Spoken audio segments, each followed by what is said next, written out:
Hello everyone and welcome back to the GeekWave. This is the low budget show. It's the show so low it has no budget. Not unlike the film series we're going to be talking about this week on the GeekWave, because we are diving into the cinematic marvel. Not the Marvel Cinematic Universe, but the cinematic marvel that is this little franchise that could called Sonic the Hedgehog. I have a lot of interesting thoughts and opinions on it. Well, I shouldn't say interesting. I have thoughts on it. Because it's kind of brilliant, isn't it? We'll get into it at the end here, because like with every episode, we have some news to get into. But a couple of things up top that I am going to mention. I have a couple of new things going on that I want to mention to talk about here. First off, we finally have a merch store. So if you head over to tpublic/Tsunami Studios, it's all linked in the link tree that you can find there. There is merch. If you want to get a t-shirt with the Ride the GeekWave logo or the Movie Tales logo or Tsunami himself or any of that kind of stuff, you can find it there. It's all there for you to explore and use in whatever way you want. If you have an idea or something you think is kind of cool, it's there to check out. So you can go ahead and do that. I think it's kind of fun. Just let me know what you think. But I think it's kind of cool. It's there. I'm enjoying it. I personally haven't got anything yet, but I am going to get some stuff based on things that I created. So yeah, that's kind of cool. So yeah, the merch store is up. If you want to find something at the merch store, go ahead, buy something, support the channel, support me.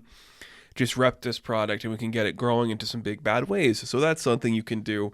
And secondly, at the time of this recording, the first episodes haven't dropped, but I am working on a new series that is called The Batmaning Of, and the Batmaning Of is going to be this, I don't know how long, 6, 8, 7, I don't know, a certain amount of episodes where I'm going to be taking characters from the DC universe and pitching how you would make their own Batman style film. Not specifically like the Batman, but how you create the perfect tone for that character in a world with that character could explore. Currently 2 episodes will be dropping this Easter, and they were going to be involving Barry Allen and Oliver Queen. So that's going to be a fun one to explore and talk about. But before we get into our main topic, we have a couple pieces of news to get into. Oh, a lot of weird stuff. A lot of stuff I actually don't care about. I think there's one thing on this list I actually care about. It's the first one we'll be talking about. That is the news that for the 3rd and I think final season of Star Trek Picard, every cast member from TNG is coming back. This is it was inevitable. It was going to happen no matter what, where they're going to get everybody to return in this big way. They've had cameos here and there throughout the first 2 seasons, so of course this was where it was headed. These are all named actors that people like and people admire, so having them come back, that's not a surprise in any regard. It makes sense to me. There is something about that people like. Personally, I haven't enjoyed Picard. That being said, I've watched the first season. Thought it was pretty boring and dumb and stupid. I haven't seen the second season. I just think it's like falling right into that trap of all these other shows and programs where it's just the old guy coming back for one last thing with the crew. I just don't really care. But you're getting this crew back. That's at least interesting enough to capture my interest, but I'm not going to actively pursue watching all of Picard. I just don't care. There's nothing about that speaks this is much-watched television, so I'm not going to watch it. I am going to watch Strange New Worlds because that one sounds really fun and interesting, and I probably will be talking about that one weekly, but we'll see what happens. As it stands, Picard to me is just like that outlier in this franchise that can't really do anything exciting. I have no intention on being a part of that world or seeing it explored in any more depth or interest than it could be. It's Picard, it's pretty standard, I don't really care for it. And as we move away from the world of TNG, we head over to Warner Brothers, where I have to talk about this. I thought about doing my whole episode talking about the production of this film. Maybe closer to the day that it's maybe released, we'll talk about it. But the Flash movie is currently happening, and the main actor attached to that project has had a few hiccups in their career. Mainly because they've assaulted people, broken into homes, and shouted at people physically during an altercation.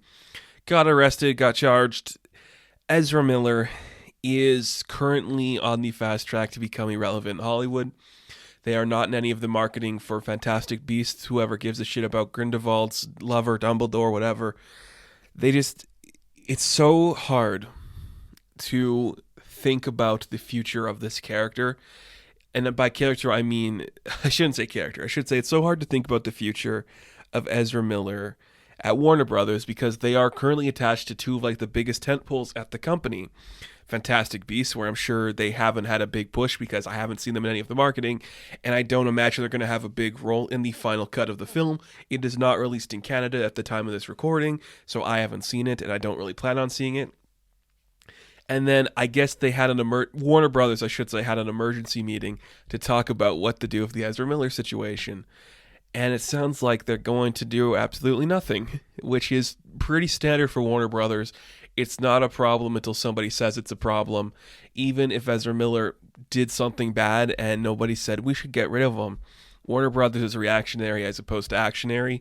So only when this becomes like a, money problem, and Fantastic Beasts doesn't count because they're not headlining that, but as soon as they see the Flash numbers dwindle because the person leading this is terrible, that is when they're going to do something about the Ezra Miller situation.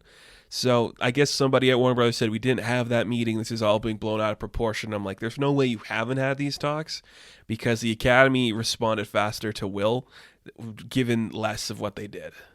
So the fact that Ezra Miller is still currently headlining one of the biggest tentpole films to come out from this company is very surprising. I don't know how that's going to go or how that's going to look. It's just a fascinating idea that's being presented to us. And that film there's so much about that film I cannot wait to explore just because it feels like such a cautionary tale on how to make a movie. And I just bought my tickets to Doctor Strange, so I do have a lot of thoughts on the multiverse. I don't know which one's going to do it better. All I know is you look at what that Flash movie's bringing to the table, it's insanely weird. And not a lot of good choices, but there's some pretty good choices too. Interesting film with a terrible person headlining it. I have no doubt in my mind that we will never see them again after that in this franchise. Unless this film breaks bank, but I don't think it will. Can Michael Keaton save it? Will Michael Keaton save it? I don't know. I don't think it's possible at this point. So, moving from there, we go over to, I guess, something kind of Batman related, actually. So, a new still from the premiere of Jurassic World Dominion dropped, and in it we see this new Gigasaurus or big dinosaur thing. And Colin Trevorrow, oh, love him to death. What a trooper. He described this new dinosaur as being similar to the Joker and it just wants to watch the world burn. I don't know what that means. What is it? What do you mean a dinosaur is like the Joker? Is this dinosaur an anarchist? Is this dinosaur like brainwashing an entire generation into thinking society is a plague? I don't know what it means. How can a dinosaur be similar to the Joker? I don't know what that has to do with anything about the movie, but I hope we get a scene where this dinosaur is given like a choice to do good or wrong, and it chooses to do the evil choice, and then suddenly it just becomes the villain. That is what I want to see from this. I hope it's kind of like the evolution of this dinosaur choosing the path that the Joker took in the Joker movie, because that would be insane. Because what do you mean this Gigasaurus is like the Joker? That is so weird. That is, no dinosaur has ever been described as like a pure anarchist villain from any comic book or a movie before. I don't know what that means. And the thing I like is that it just looks like a generic dinosaur. It's just a big old T-Rex looking thing. There's nothing really special or unique about it to add any distinguishable features or choices. It's just a dinosaur. And now it's like, it's the Joker. It's here for the chaos. It's part of this team solely to wreak havoc across the nation. That is insane. I don't even know what that means, but it's exciting. And I think come closer to the release of Jurassic World Dominion, we'll talk about the Jurassic movies. Whatever. It is what it is, but I'm just like, wow, what a bold proclamation to make about your new dinosaur. It's like the Joker. Holy cow. Could you imagine saying that? Could you imagine if that movie Cow came out, because there's that documentary called Cow, following the life of a dairy cow, and the director was like, yeah, this cow's a lot like Hannibal Lecter. Yeah, that's like, what does that mean?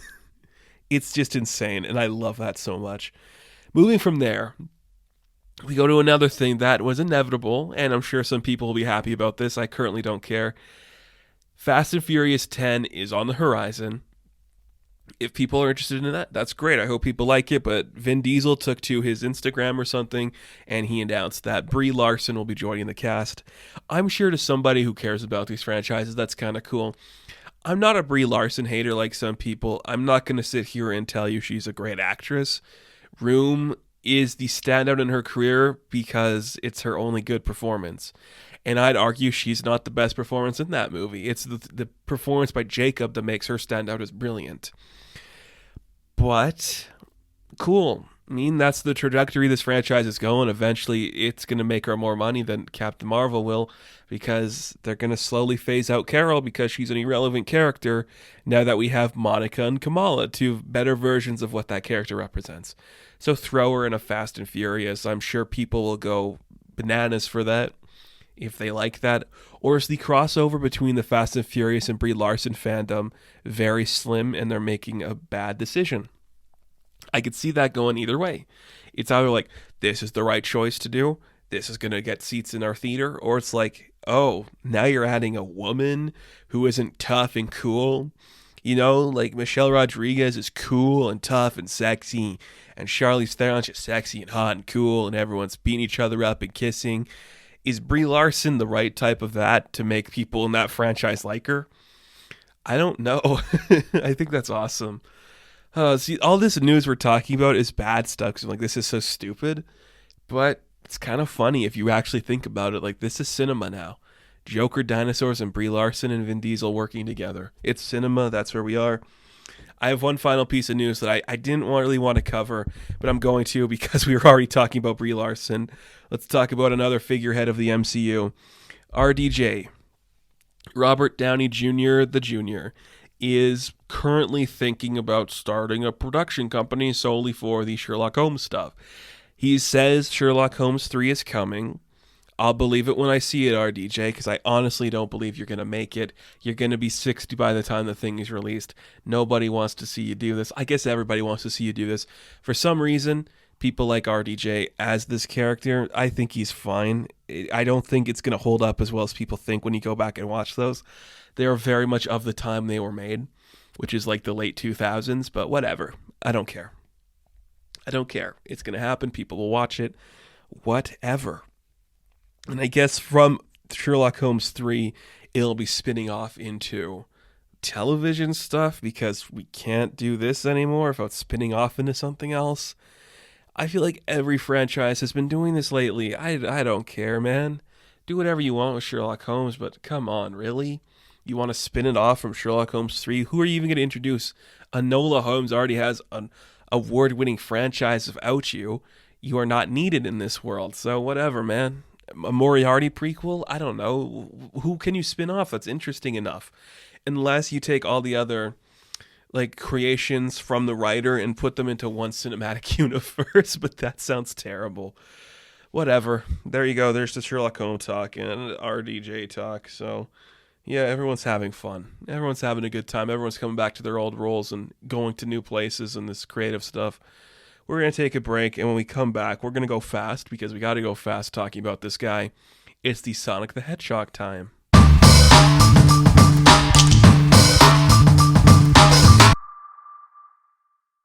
So, ladies and gentlemen, I have decided not to do a standalone review talking about Sonic the Hedgehog 2 because I do not have anything to say on Sonic the Hedgehog 2. It's a sequel to a film that came out in the pandemic.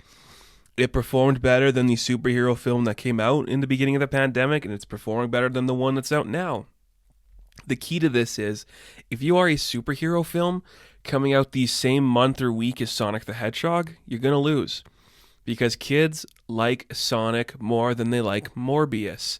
Kids like Sonic more than they like the Birds of Prey. I can't make this up. This is the world we live in. The Birds of Prey and Morbius all failed to Sonic. That is such a weird headline to write. But that's where we are. So, Sonic the Hedgehog 2 has officially hit theaters. It is an interesting film that introduces Knuckles and Tails to the larger Sonic universe. And it's a surprisingly interesting film. I'm not saying it's brilliant or it's mind-blowing. It's a kids film. When it operates like a kids film, it's very standard, it's very easygoing. And to me, I went out of this theater really thinking one thing. This film franchise has more restraint than it deserves, because this is two films in. Two films in. They did one film where it was just Sonic, and Robotnik wasn't full Robotnik yet. He was still, he got the hair, he's building a small mustache, and then suddenly at the end, he goes full crazy Robotnik. At the end of the first film, Tails shows up. At the very end. That is some restraint, because I can almost guarantee you no other franchise based on a video game is showing this much restraint when it comes to building their cinematic universe. That's impressive. You look at the ones that are out right now. Do you think Uncharted had that much restraint, or Halo is having that much restraint? Albeit those are more adult oriented, but still. They're trying to have an expansive universe of all this backstory and lore, and they're trying to set up this big idea for these characters. But Sonic was just like, nah, he's a little boy. He's coming to hang out with James Marsden. That's all we got to do here. And you can enjoy that, and you will enjoy that, because everybody loves Sonic. And I think it's true. I think Sonic is slowly becoming one of the most universally loved characters, solely because every generation can find something they like in him. He's quippy, he's fun. There's all those weird weeaboo people that enjoy the character for all the wrong reasons. Like when I was in the theater, there was a lot of group of people of a certain age and demographic who were there without their children. I went with my family, but that's because I have people that like Sonic in my family. And I'm just thinking, what is it about the Sonic character that makes this work? He's not special, he's just interesting. And that's amazing to me. So the first Sonic movie, amazing restraint having such a small setup. And then you got to Sonic 2, and it's a little bit more larger world. We're setting up some more ideas, and we're presenting some things here. We have the backstory to Knuckles. We have the backstory to Tails. We're letting Robotnik show his true colors. He's not in the fat suit yet. I know Jim Carrey said he wants to be in the fat suit, but he's not. And then we have here the Master Emeralds and all these different ideas that you can do with the Master Emeralds. It's a small idea, but it feels like it's more expansive. And never once in the film does it really feel like we're taking liberties or we're wasting our time. It's just a slow burn to get us this larger, expansive universe. It's restraining itself from having everything show up. And that is impressive. That is so rare. You do not see that in a franchise like this. In the second one, we're not really setting up a larger idea. We're setting up one big thing. And that's kind of impressive. So really quick, let's just talk about the actual movie Sonic the Hedgehog 2.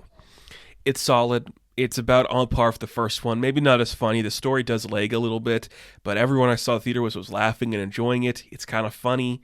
It's interesting. Knuckles' voice is still a little off-putting to me, but I don't really care. I want to punch Tails in the throat and just toughen that little fox up a little bit. James Marsden was okay. There's a weird subplot about a wedding that is so unnecessary. But that's the thing about sequels to any comedy. There's always a wedding for some reason, as if that makes it better.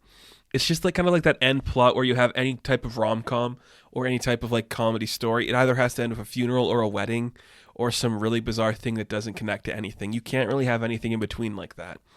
Just a really bad subplot that went nowhere. Jim Carrey's doing great. He's having a lot of fun, and that's clearly something that he really wanted to do, and he's enjoying the hell out of it. That was really cool to see.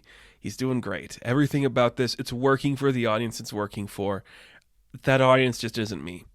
Do I respect what it's doing? Yeah, I do, actually. I think it's kind of impressive that a franchise aimed for kids is no, kids understand we live in a post-MCU world, so they're going to wait to see the end credits. They're going to wait to see the teases. Everybody who's going to enjoy this is going to enjoy it. If you know Tails, you can like Tails. If you know Knuckles, you can like Knuckles. We don't have to force this down your throat. We can just tell you a compelling story with these people in it. And even though I don't think it's that compelling a story, I commend it for doing that. It's kind of impressive that it went that far and that it's doing these kind of things. It's very cool to see that. I will commend this program for having the guts to restrain itself, especially in a kid's property. Because, I even compare this to something Like the Lego Batman movie, and the Lego Batman movie was brilliant, and it just kind of like went into some weird directions, towards the end, where it's like just adding these weird stuff. But that had a really nice emotional story that's kind of similar to this one, where it's like you're part of a family. It's okay to have your bros at your side. It's kind of cool. One thing I did find weird, I don't know why, I just think this was weird. So James Marsden and his wife, they call Sonic their son at the end, but they don't call Knuckles or Tails their son. They're just Sonic's friends. That's weird. Maybe, is this because they know Sonic longer? Like, wouldn't they all be your sons? Or, like, is that too weird? Is it okay for Sonic to have a dad and a mom, but not for Tails? Like, Knuckles, like, I could get not that, but whatever. It's fine. I don't really care that much about it. I just thought it was weird. But we do live in an era where everything has a post-credit scene. If you are a franchise, you have to do it. The audience is expecting it, and if you don't do it, you're a prude. We just got off one of the worst post-credit scenes in the history of the genre with everything happening in Morbius, where it's like, we're going to force this down your throat, and it's going to make no sense for the story, the characters, or anything you've seen. It's just terrible. And then we come to Sonic the Hedgehog, where we get a mid-credit scene that is actually one of the best mid-credit scenes you are ever going to see in the genre. Because the mid-credit scene for Sonic the Hedgehog 2 teases that the U.S. government has been secretly using Project Shadow, and it teases Shadow the Hedgehog. That is insane. That is so weird. Just the fact that that's the teaser is brilliant, by the way, because that's you ultimately have to set up in the next one as like your Mewtwo in a sense. That is so weird. That is just insane to me. And you know what's even more insane than that? I cannot believe this is the world we live in. After this movie releases, we are getting a Knuckles spin-off on Paramount Plus. That's a TV show. We're getting a third Sonic movie and a Knuckles spin-off. And I have two thoughts. I'm just like blown away this is happening.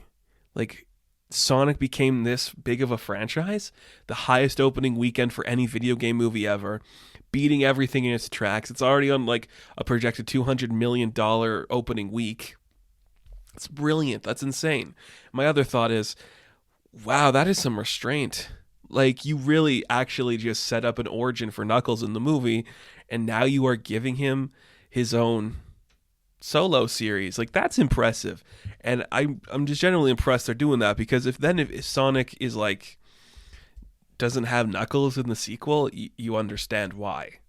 You get that.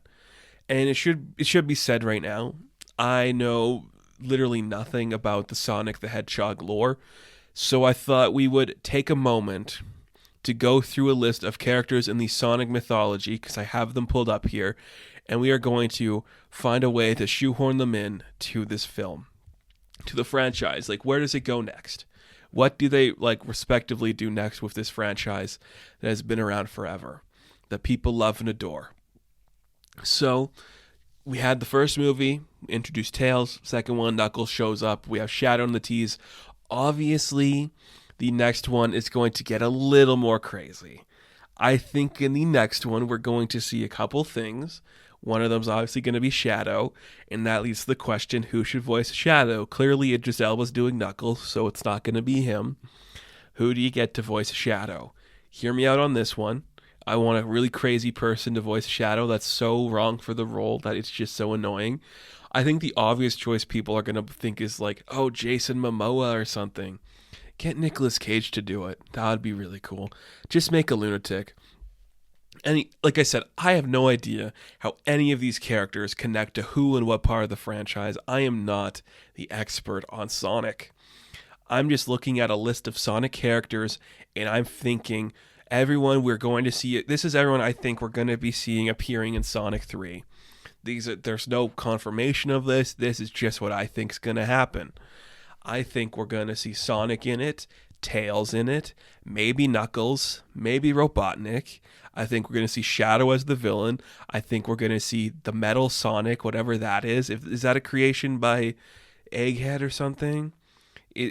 Somebody probably creates it, and it's like an evil Sonic metal thing. I think we'll see the Metal Sonic show up. Shadow is going to be voiced by Nicolas Cage. I think we'll see Silver show up. No idea who Silver is. It's just some guy in Sonic's lore. Is it his brother? Is it just some random version of a hedgehog? I think Silver will show up to counteract against Shadow. And I think we'll also get Amy in there. I could definitely see Amy, because we have to get Amy in there. You get Anya Taylor-Joy or somebody young and hip to voice her. You got the love interest for Sonic. It could just be like the fangirling out of him. It's maybe somebody he doesn't like that way. But you throw her in there, you get that working fine. Clearly Shadow is going to be the villain, and I honestly think, I don't know why, I cannot confirm for the life of me why I think this is going to happen. I just know it is, because this is the world we live in. This is the world we live in. Peacemaker got his spin-off. Shadow the Hedgehog is going to get a spin-off. If Knuckles gets a spin-off, you are damn well sure that Shadow the Hedgehog is going to get a spin-off. That character is way too cool not to spin off. It's just a dark Sonic that's edgy and cool, and he holds a gun sometimes. Didn't he have his own video game? People love him. He's coming. Trust me, he's going to get a spin-off. If Shadow is cool in that movie, he's getting a spin-off. And maybe even Silver will get a spin-off, and we'll have everybody come together. And then maybe we'll have more enemies to fight. So, cool. I don't know anything else about this world other than that. So let's look at some of these other characters. First off, the one character I do know is kind of like associated with Knuckles is Rogue the Bat. You know, like that sexy bat that's like it's drawn way too provocatively for a bat. She'll be in the Knuckles show. If there's one person, actually I could see them taking any one of like the female characters and sticking them in the Knuckles show. I have a feeling it's going to be Rogue. And you're going to get somebody sexy to voice her. Like, I don't know. I've been saying Elizabeth Gillies for these roles forever because that voice is iconic. So get her in there to do something cool. But you could throw Blaze the cat in there. I don't know what she's connected to. But you could throw her in there. You could get Cream the Rabbit. That's a terrible name. Maybe don't use the rabbit named Cream. You could get Tikal. I don't know. What's the one in the most recent Sonic cartoon? I don't know. It's weird. Weird characters. But I have a feeling we're going to see Rogue soon. And maybe she won't be as sexy. It's weird that the bat has breasts, right? That's weird. We can all agree that's weird. Does the Sonic lore like that? It's weird to me. I think that's very weird. Why is she like... It's another thing that's like inexcusable, and I don't understand. Like, I understand the necessity for it, but it's just something I find very annoying. Why do all the male characters not wear clothes? They just wear gloves and shoes, but all the female characters have to wear clothes. Either put your male characters in clothes, or you at least put them in pants, or don't draw your female characters with the female form so they don't have to wear clothes. It's a weird thing that always bothers me about these kind of animated properties. Like, it's so dumb. Like, why is Amy wearing a full-on dress and then Shadow's out here just raw dogging it? Like, it's weird. I don't understand it. Like, they all wear shoes, too. Why are they wearing shoes and gloves and no pants? Whatever. So let's take a look at some of these characters. Sonic, yeah, he'll be in his thing. Tails will not get a spin-off, but I can almost guarantee he'll be in anything that pops up. He will be like the supporting Happy Hogan type. You will see Knuckles get his spin-off with Rogue the Bat appearing. Dr. Eggman will probably not get a spin-off, but don't be surprised if he appears in any number of these things. Amy will be in Sonic 3. I have no doubt about that for a minute. I know for a fact they are probably thinking about introducing her. If they didn't introduce Tails in this one, and maybe Tails was always in the first one, that's when they would have introduced Amy. Shadow the Hedgehog, the villain of Sonic 3, the spin-off Peacemaker style for his own show, Metal Sonic, the villain. I think Silver is also going to get a spin-off. Again, he could be like the good version against Shadow, but I don't know. Maybe. Maybe he is. Who's to say? Who really knows any of this? Then we have Rogue the Bat, like I said, the sexy bat that'll be in the Knuckles show, voiced by Elizabeth Gillies. Blaze the cat. Is she a magic cat? She's got gloves that suggest she's magic. I know nothing about this character, and I refuse to learn, but she looks like she could just appear somewhere. Is she a bad guy? Is she a bad guy? Yes. No? Maybe. She's just a cat. Then we got Cream the Rabbit, a really unfortunate name that I think I've played in like a Sonic game once. Cool. Yeah, she's got like that weird little floating thing with her. That like her pet Cheo cheese. Oh, cream and cheese. That's funny. Cool. Here's a guy that'll probably get a spin-off. SBO the Chameleon. He looks like a fun design. He works for a detective agency. Okay, I'm just looking at like the wikis when I approve the characters. So he mainly serves as an intelligent ninja warrior and a member of the Chaotix Detective Agency. Yep. You want to build out your Sonic lore, you can do Chaotix Detective Agency or just get an SBO spin-off. Like, I like that. Like a weird chameleon. He doesn't look like a chameleon. He just kind of like has the vaguest shape of a Sonic character with the chameleon nose. That's cool. I could definitely see him getting something. Get Nicolas Cage to voice him too. That's fun. I like this guy actually. Why are there detectives in this world? That's so weird. We got Tikal. She's a part of the Knuckles clan. That's okay. Okay, cool. Just some weird creature. I don't care. Fang the Sniper. What the hell is this thing? Yeah, I literally just typed in Sonic characters on Google and now we're looking at them. That's what this episode has become. And he's got a cowboy hat. You could spin that off into something, I guess. He's probably doing his own thing. He's a villain, so yeah, he can work with Knuckles. He can just be like a sidekick to Shadow, I guess. I don't know. Being the Dynamite, I'm not even going to bother with this guy. He's a woodpecker. Who competed in a fighting tournament for the Chaos Emeralds and the right to destroy the Death Egg too. How much to the Sonic lore is there? This looks like a child Woody Woodpecker. He's holding a bomb. Why is his name Bean the Dynamite? Wouldn't his name be Dynamite if he was Dynamite the Woodpecker or Bean the Woodpecker? Okay, cool. If we introduce Cream, or no, which one's the cat? Blaze is the cat. We'll have to introduce Big the cat, just because, yeah, it's a big cat. Jokes would come from all sorts of sizes and ideas for Big Cat Boy. Yeah, I mean, he probably likes the big gentle giant that'd be connected. I think I've played a game where he's connected to either Amy, Blaze, or Cream. Cool, big cat man, big ears, big belt. Why does he have a belt? He's not wearing pants. But he won't get a spinoff. I could see Fang and SBO getting a spinoff, and Blaze because she's sexy, and Shadow and Silver, but not the big cat boy. Vector the crocodile. Oh, Vector is the current leader and head honcho of the Chaotix Detective Agency. Do the reptiles work for the detective agency? Because the chameleon also works for the detective agency. Okay, we're getting a Chaotix Detective Agency spinoff. I think that's going to be the next like Paramount Plus show. If these all do well, that's coming. That's cool. It's just like a big crocodile with a chain. You know, get Terry Crews to voice him. That's cool. Vector the crocodile. That's awesome. Jet the hawk. This guy looks cool. What does he do? Is he just a hawk? Cool. Is he on a surfboard or something? That's fun. I like that. He's my favorite so far. He's 14 years old. What the How old are these characters? Why is he 14? Oh, they all have ages?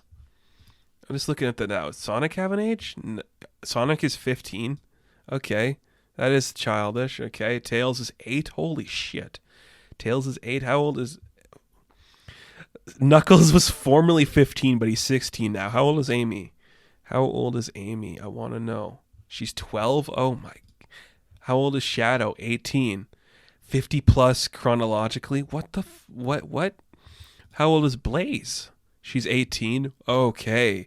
Then you can sexualize the bat all you want. I don't really care. SBO? 17. Why do they have ages? Why is Jet 14? Why are they all teenagers? That's weird. I guess Nicolas Cage can voice an 18-year-old.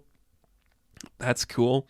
I like Jet. He's just a bird with goggles and he surfs, I guess. That's kind of cool. Is he a good guy? Cocky and brash, Jet is very arrogant, prideful, and always seek riches and fortunes. Well, the Babylon Rogues leader... the Babylon Rogues leader... Is that another faction in there? Because they made it sound like everybody on Sonic's planet died, so... Okay. Jet's getting a spin-off. What is Omocheo? That's an ugly thing I don't want to talk about. Ray the Flying Squirrel. Cool. That doesn't look like a legit character. What is this? Maria Robotnik? What the hell is that? Is this a... That's... The granddaughter of Gerald Robotnik and the cousin of Dr. Eggman. Please use this character. Oh my goodness. Could you imagine who's a woman of equal comedic chops who is around a similar age? Kristen Wiig? She'd be good to play off Jim Carrey. I think you could get a little bit better, though, get a little more different. Amanda Seyfried could be fun. That could be one to explore and do something cool with. Ooh, that's fun. Yeah, get them in there. And we could do like an Eggman spin-off and have all these Robotnik characters show up. Here's a fun one. Wave the Swallow. I'm guessing she's also part of like the Babylon Rogues. Okay. How old is she? 18. Look at that. Another female that's of age so she can wear a sports bra. Weird. Very weird. Princess Eliza? Alice? That's just a woman. Okay. Okay, I don't really want to get into that. What else do we got here? We got Charmy Bee, this the bee who's 6 years old. Cool. Oh, here's a whole idea for the Babylon Rogues. I don't care. Honey, who is this? Honey the cat. That looks like fan fiction. I do not want to get into that. Mighty the Armadillo. Okay, an anamorphic armadillo. Current counterpart from another dimension set. There you go, another dimension. You can do something with Mighty the Armadillo. I hope this video makes sense to anybody who understands like the lore of these characters. Whisper the Wolf. That's ugly. I do not like Whisper the Wolf. They're 16. Styx the Badger. I know them from that Sonic cartoon, like that recent one. Yeah, they're coming. That's awesome. Get Charlize Theron to voice them. Sonic the Werehog. That's just a werewolf Sonic. I don't care. We can skip past that. There's a lot of Sonic characters. I'm going through everyone that appears on the list that we get when you first pull it up on Google. Nicole the HoloLinks. Yep, okay. Chaos, just a chaos.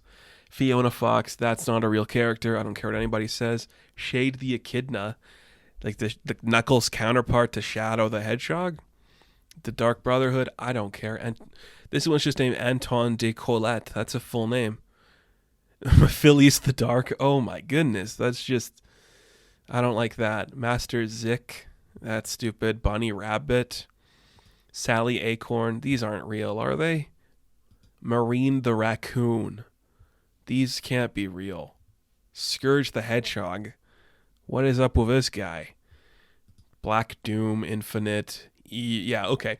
That's about all the ones that matter. So, to recap, I think up until about Wave the Swallow is where we'll stop with all these characters actually mattering. After that, we're not going to introduce them. Maybe Styx will be introduced. Maybe Charmy Bee and Mighty the Armadillo.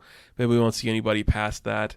And getting the spin-offs, we'll get the Rogues Babylon with Wave and Jet. We'll get, the SBO and Vector story where they're the detective agency.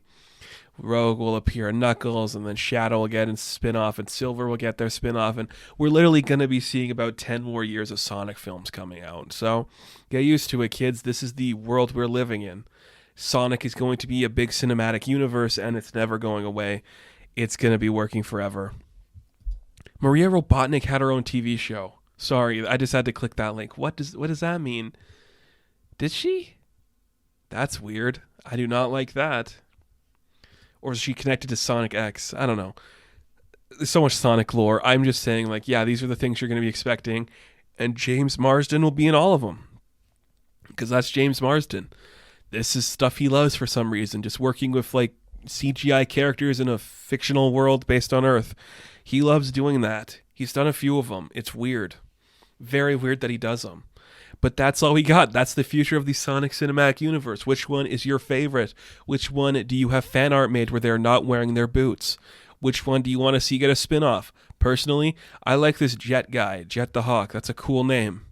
And he surfs, I think. Or he rides I don't know what he does. Let's take some pictures of him. Cool. Just a guy on a hoverboard. Very fun, very creative. That's the world of Sonic. What the fuck are the Rogues Babylon? That's insane. But whatever. We're done. But before we go, we do have to bring up a couple recommendations for you. I feel hesitant to even call them recommendations because all I'm going to say to you is watch the Sonic movies, because this episode was dedicated to the Sonic stuff. So go check out the Sonic stuff, because it's supposedly really good. I don't know why, but people like it for some reason. So check out the Sonic the Hedgehog movies. Ben Schwartz is kind of fun, so that's something to look forward to. Now, thank you guys for watching this episode of the GeekWave. Be sure to like and subscribe to the channel.